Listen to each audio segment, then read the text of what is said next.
So tell me something. Are you trying to create change? Probably, since you're watching this, right? Maybe you're struggling with some resistance from people on your team. I have a lot to say about resistance and what it really is. Take a look at the links in the video description below. But in this video, I want to point out something super important.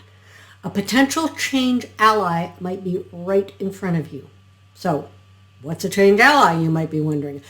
A change ally is a peer of your team, somebody on the team who's already on board with the change. Let me give you a perfect example. After giving a general session presentation on change leadership at a recent conference, yay me, someone came up to me with questions. She was supporting a much needed change within her organization. Now, the change was mandated for good reason from senior leadership. She is not directly responsible, but she does have influence and she wants the change to succeed.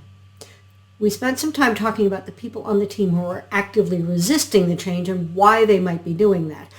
But then she mentioned one person on the team who was just happily chugging along, doing the things that needed doing without pushing back, just doing his work with the change in place. And there it was, a change ally hiding in plain sight. Change allies, as I define them, are people who have already accepted the change and are moving ahead with it. But they may not be actively promoting the change.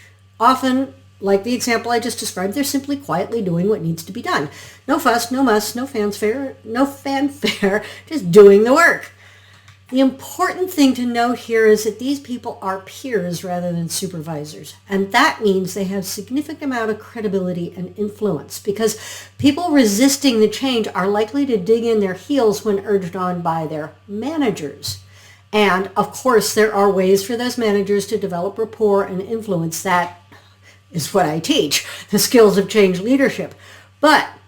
And enlisting the help of people who aren't resisting is another and very important piece of the puzzle. Encourage them to be more vocal than they might otherwise be. Encourage them to make clear statements about how the change is a good thing, how it's making life easier, more efficient, faster, whatever the impact is for them.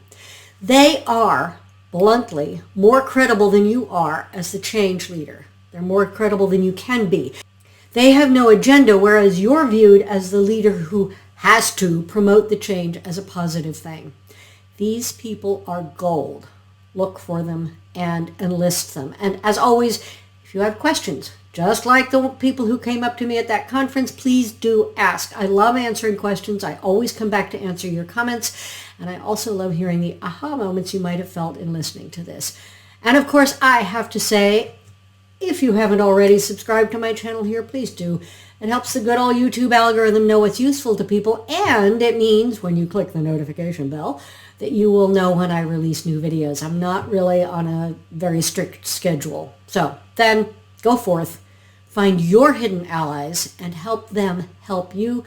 And as always, take care.